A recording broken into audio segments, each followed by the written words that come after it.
Hey guys, EST here, and it's time for one of the most important videos on my channel. It's involving emergency medicine. Or really just any medicine, because, the last thing you want is some nagging pain or, allergic reaction or an infection on top of an already bad situation. And nobody ever makes this video because nobody wants the liability. Well, let me just remind you, I'm not a doctor. This isn't medical advice. I'm just the messenger. And my gosh, did I have to dig through a lot of military documents, reports. I mean, we're talking lots of research. So, if you appreciate it, leave a thumbs up, maybe subscribe.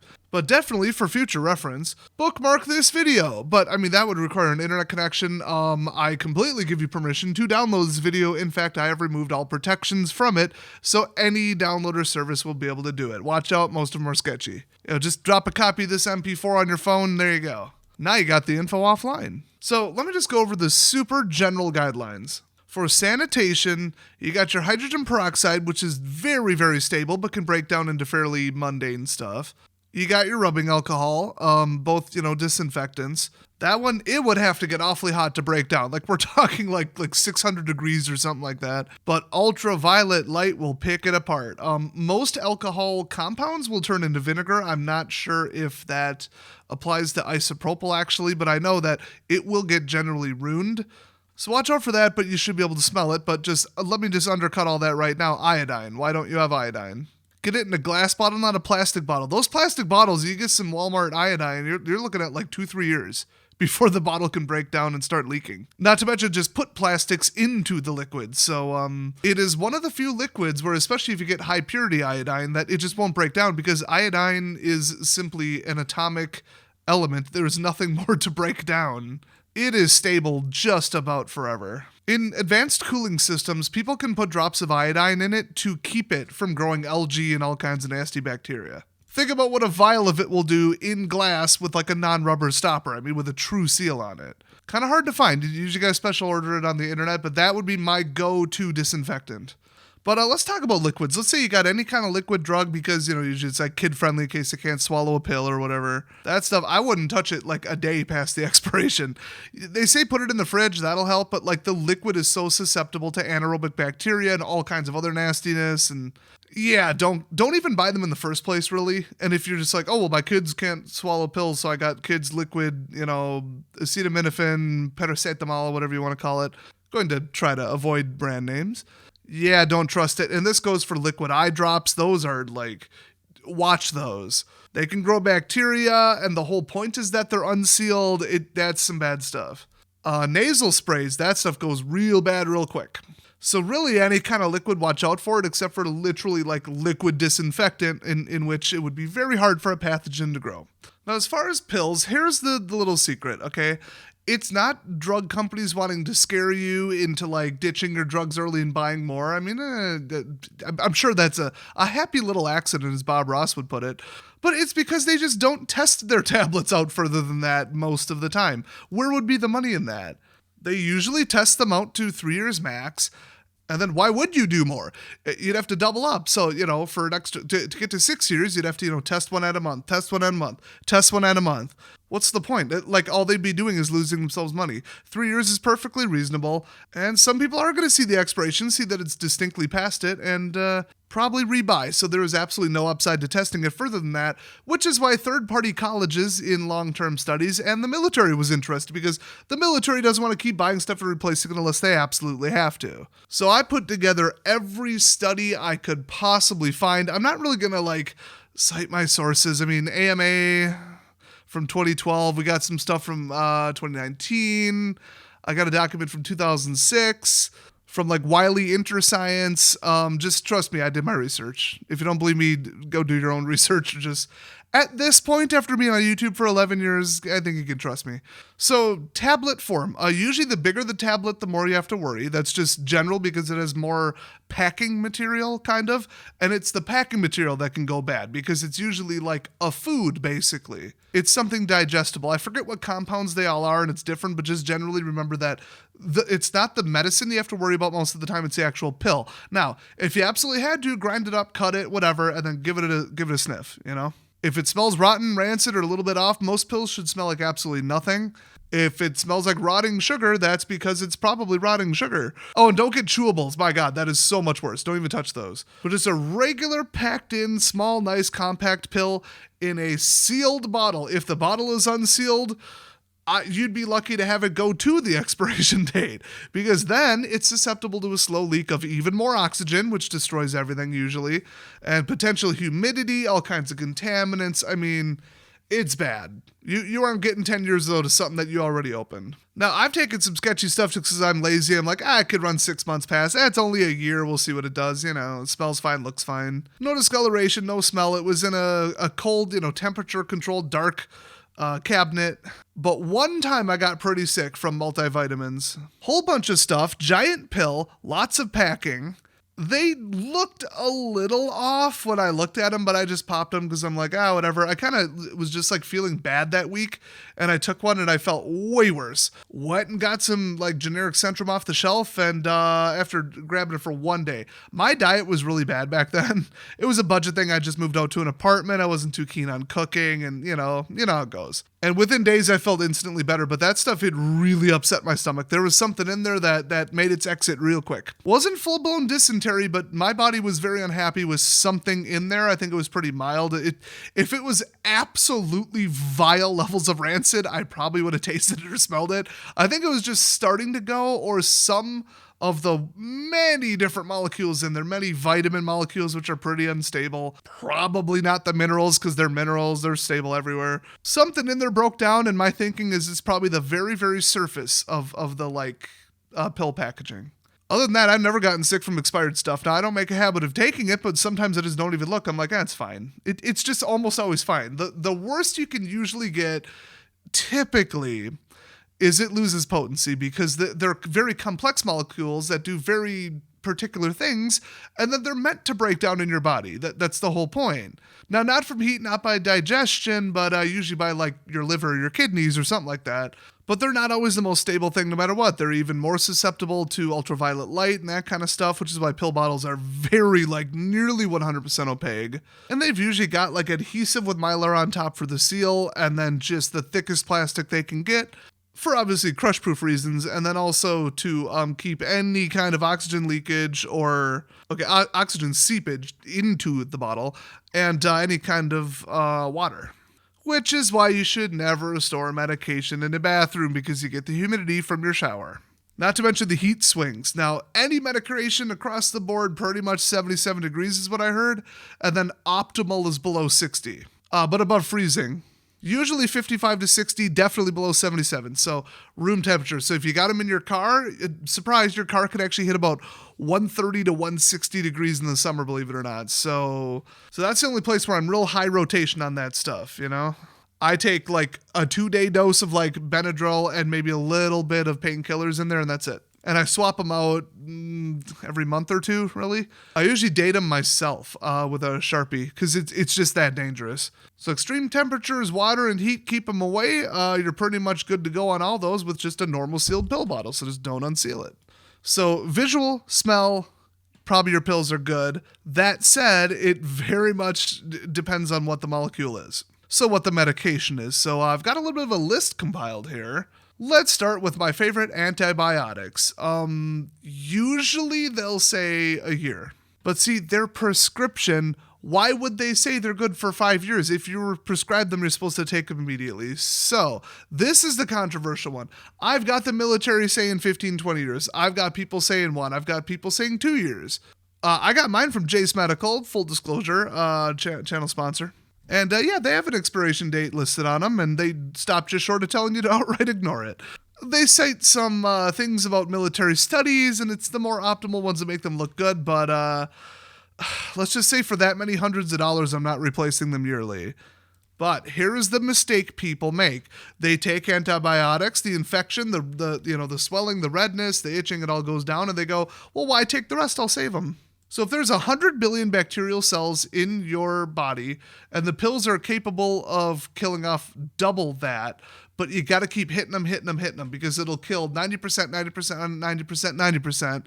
So you're going down by 1 decimal point every time, if I did the math correctly, but you get the example. And eventually it gets down to a number that your immune system can kill and they're finished off. Or they just, the replication failures, that kind of stuff, it's gone. So 100 billion goes down to 10 billion, goes down to 1 billion, goes down to 100 million, 10 million, and then you're within the range on that day of your immune system being able to kill 10 million of them. Totally made up number, probably somewhat close, but what if the antibiotics were at half potency because they're 12 years old?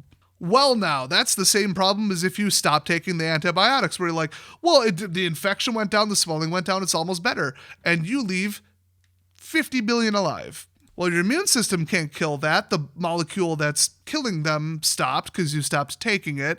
And the ones that survived are extremely likely to be drug resistant to the drug you just tried to kill them with. And now your immune system isn't killing them and they can replicate. So that means the next time over, you're in trouble. Now you've got mutated germs. That's not good. So there's no good solution to this. If you're rich enough, rebuy them every 1 to 2 years. If you're not, cross your fingers.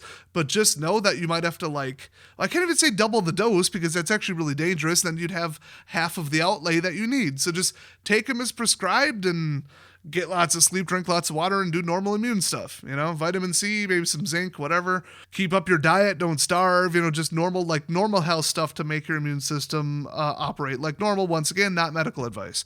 So, common painkillers and fever reducers too as well. Some of them have dual purpose. Let's talk about ibuprofen, even though I don't want to and don't care to because I'm allergic. 4 or 5 years, and that's after opening. That is actually surprising, but they got a really good coating on them. They don't typically become like a health issue, like a danger, like poisonous or, break down into a, something you got to care about. It's lack of effectiveness. So don't just say these are old and I don't know how they're restored. I'm going to take a double dose because that is dangerous, especially with acetaminophen. But ibuprofen, yeah, watch out for that. But it's pretty stable. So acetaminophen, also known as paracetamol, or paracetamol, I should say, in most other countries. It's about the same 4 to 5 years, and that's after opening. If they're sealed, total free for all. I don't really have numbers for that. It's so cheap, people just didn't care. So, nobody did a study on if a $3 bottle of 50 pills of Tylenol can last very long sealed. Aspirin, about 5 years, and I believe that was actually sealed. Some of the studies I'm looking at, they went for 480 months and retested it, and they're still hitting, 80-90% effectiveness. So, that's lab conditions, but yeah, it's good stuff. For some reason, they tested caffeine. It was nearly 100% at the end of the study. I'd be more worried about what it's in, what beverage it's in. But for the record, a lot of processed coffee grounds, like the instant coffee, is actually freeze-dried. Look on the container. Now, another study that I read about, they just let people store them themselves. So they just kind of raided people's medicine closets is what it sounds like. Like, wow, this is 5 years past, and then they tested it for potency. So they didn't really have to do some kind of cheese aging stable thing and, time it out and all that. They just looked. People just have them sitting around, Actually, one other study was pretty cool. They just found a whole bunch of extremely expired medication in a pharmacy. Just somebody had them somewhere. 28 to 40 years. It was a lot of stimulants and a lot of pain-related stuff. I'm not going to go through all of it, but, the caffeine was in pill form. That's right, that was that study. Still hitting 80 to 90% potency. Some of them hit 110%, which means back then they really didn't have very good controls over that. Boy, 10% swing is kind of dangerous, just saying, Now, one of the bigger studies I saw was about 3,000 samples of 122 different drugs. Some of them were purposely or accidentally terminated early because of contamination or an accidental destruction or something like that, I guess. But a lot of them made it through. Oh, this was the military-related study. And these had all different production times. So it wasn't all just one really good extra clean batch where they didn't have any contaminants or nothing. And this was quite a lot of years ago. So medicine packaging and clean rooms and stuff, they've only improved since then, significantly. Now, unfortunately with this study, a lot of them were like injectable solutions, where you just needle in the top and then inject it into somebody so it was liquid. A lot of these were liquids, threw it way off, but the general finding was that these were pretty good. The numbers pointed to, with the failure rates that they did find, that all of the drugs would eventually fail as is. It was just a matter of time, and I don't think any of those in the group went past 8 years. Not a whole lot even went past 5, unfortunately, but they're very, complex in a lot of liquids. So like I said, you get to see some failures, and even that, it wasn't too high of numbers. So even in what I would almost consider to be the worst case scenario, the worst case scenario would be stored at 100 degrees Fahrenheit and then who knows. Just looking down the chart at the raw failure numbers though, I would very much not want to risk it with a lot of these, but it's injectable, tablets, powder, I'm not sure what that is. Oh, needle. Okay. Yeah. And then injectable. So liquid solutions, not a fan. Double-digit failure rates. This is a very vague study. The way they phrased this and arranged stuff was very odd, but, something to think about. But then you compare the numbers from the other more up-to-date modern study, and the tablets were just outlasting everything. So like I said, stay away from liquids. So a couple outliers. Liquid cough syrup was horrible.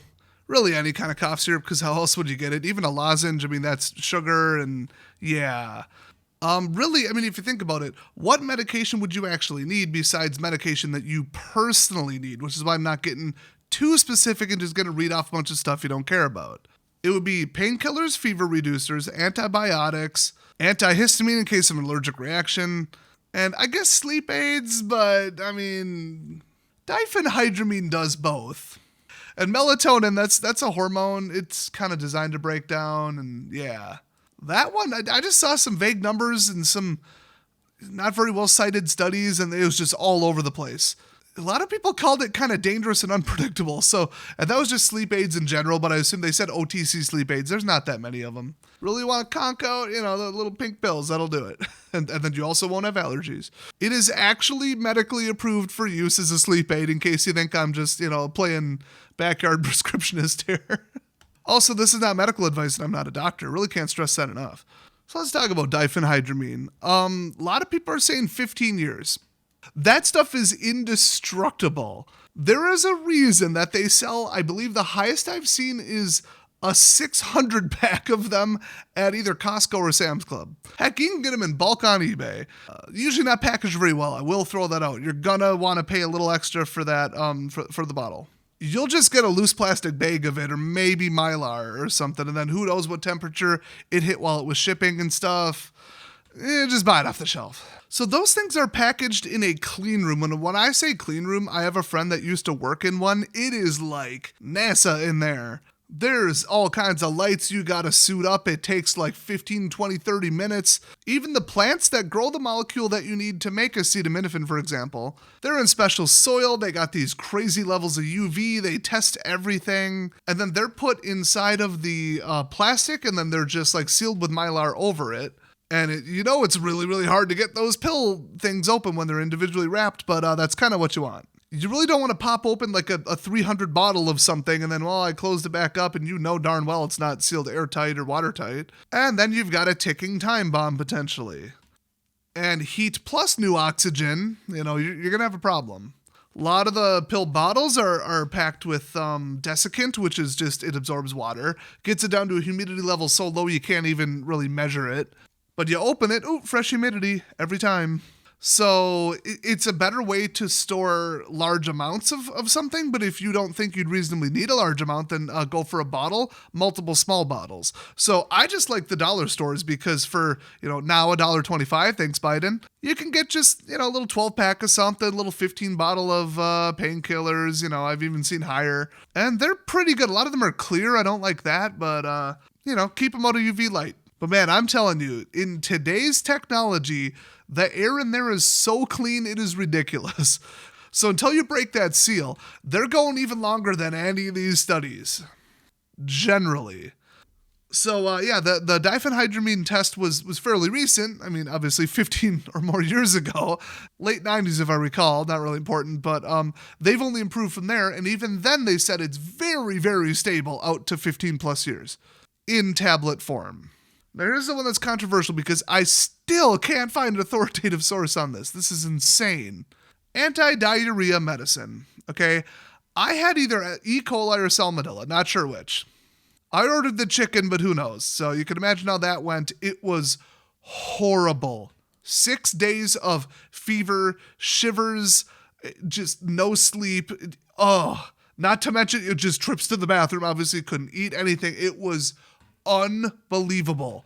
Every single day, I'm like, I need to just go to the dang hospital. I was about to pop open my emergency antibiotics, but, you know, those are expensive to replace and difficult. And you gotta buy them in a kit, and it's a whole thing. And then, you know, then I wouldn't have them. I could just go to the doctor and get antibiotics.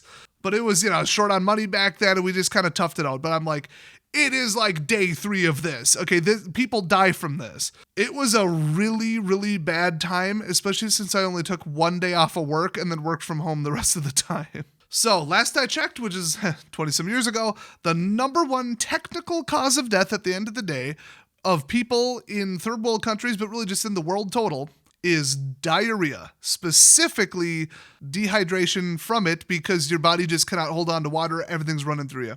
Not starvation, not fever, not sepsis, diarrhea-induced dehydration. So if your body's trying to get rid of it and you want to like go about your day and not be pinned down to a toilet, should you, if you effectively have dysentery of some sort, just an intestinal infection of some sort, should you take an anti-diarrhea medication? Your body's trying to flush it out, but your body's also really stupid and reacts wrong to a bunch of stuff. I could not find a solid yes or no. Now, what I am somewhat confident of is that what's actually in those pills, which is bismuth subsalicate, I think that's a salt because it does something with the salt balance. And so, yeah, that is stable just about forever. But should you take it? I think if there was nothing to eat but berries because you found some wild berries and the berries are doing berry things to you, there ain't no pathogen. If you don't have a fever in the shakes and feel horrible, yeah, I'd offset it with that because otherwise you're almost hitting a net negative there because then you just need more water. The calories are burning through you. That's not good. So I'd have it around, but should you take it if you actually have an intestinal infection? I still to this day do not know, and I'd love to hear the answer. If somebody can support it with like a cited source, not just, I'm a doctor, I think I heard this somewhere, or here's one website. Okay, so the most cited journal that I could find says current guidelines do not specifically recommend for or against the use of anti-motility agents, as they call it, for treating dysentery. But on top of it, without a definitive answer, they do warn to use caution because of the potential risk of intestinal complications, which are very unspecific. So I think that means you're leaving the bacteria in there longer while your body's trying to get rid of them. And honestly, I don't even think this would do a whole lot because there is more powerful forces at work than the ones that are trying to stop it. It's not an imbalance. It's not like a food-based thing. It's like emergency, hit the go button. You'd be better off just taking antibiotics, but it's just, should you take both? It leans slightly towards no.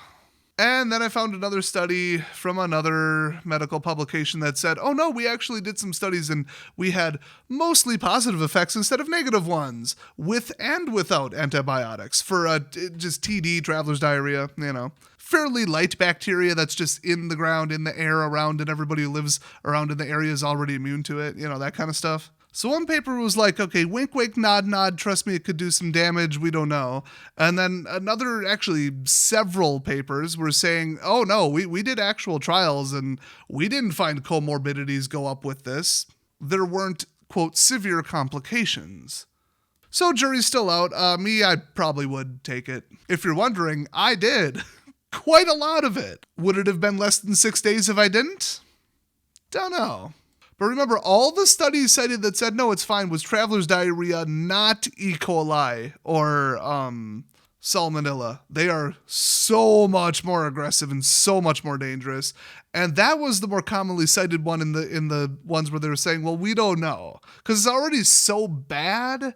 Maybe just let your body do body stuff, but that's what the fever's for. But, it's that kind of thing. Like, you would want to wash it out, but clearly that's not working. But maybe it is partially working, because if it wouldn't work at all, we wouldn't be doing it. Then again, you put any latex real near my mouth, you'll find out real quick that the body doesn't always do logical things that are in its best interest. So I hate to leave you on a cliffhanger there, but, avoid contamination in the first place. Boil plus pre-filter your water, really overcook your food, or just thoroughly cook. Chop it into the smallest pieces ever. In fact, I got like 3 other videos on cooking, how to do it safely, how to not kill yourself with, non-stick cookware over a campfire because you can't control the heat and you'll smoke out all of your delightful PFALs. Well, there's really just some good reference material of all kinds of stuff on my channel. You should probably subscribe. I'm totally unbiased in saying that. But feel free to go check out some other stuff. And basically, in case you were just half paying attention, if it's a liquid, those were just about the only medications that were consistently found to last less time than 5 years. Pretty much anything in pill form is 5 years. I got really sick from vitamins that were 7 years past, but they were open and then stored open that long because I stopped taking them. And loss of potency is what you're going to see when you store them anywhere above 77 Fahrenheit.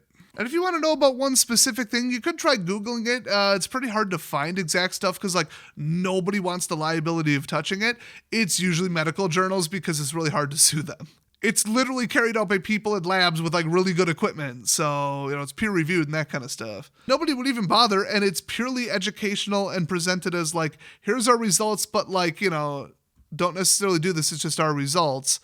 That's where you tend to find the best stuff. I know they're very dry and a lot of them are paywalled because gotta make that money back. But I read through it so you don't have to. And if you appreciate it, leave a big ol' like on this video.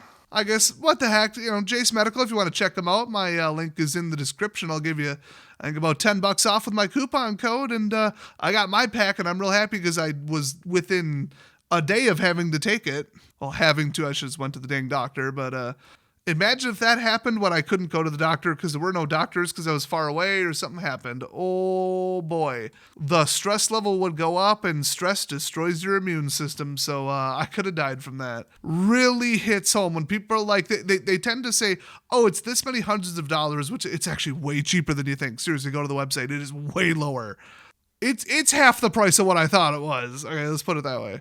But they equate high price with not likely to be used. I don't know why. I would get that out of your head considering it happened to me. And let's see, just from ear infections when I was a kid, I think I had 3 of those. I was on amoxicillin. And how many times have you personally had to take antibacterials? Or antibiotics, I should say. I think it's a wise purchase. It wouldn't be the first thing I would get. I'd go for, long-term food stores and, self-defense items and, that kind of stuff. The basics, the food, water, shelter, protection. And then after that, I hit medical real quick. And you'll be less likely to need antibiotics if you have a really good med kit. So, buy stuff in order and buy stuff in accordance with your budget. That said, I'm glad I got them, that's for sure. Even if they're notorious for being the shortest shelf life. Oh, and one more thing. Anybody thought, what about antifungals? You're always talking about antifungals because people don't have the resistance that they used to. And once you're out there and you can't control humidity and you're in dirty clothes for day after day, you're going to get skin fungal issues. So the antifungal creams, those little 2%, stuff for athlete's foot and all that, there's really 2 or 3 different molecules, different strengths. Those are in creams. Are those liquids? And the answer is I completely forgot until just now to look it up. So, good luck with that. Not within the scope of the video, apparently. I think they're made out of some kind of mineral. I don't know. Maybe I'll make a follow-up video. So hit subscribe if you don't want to miss that. And I'll see you guys next time.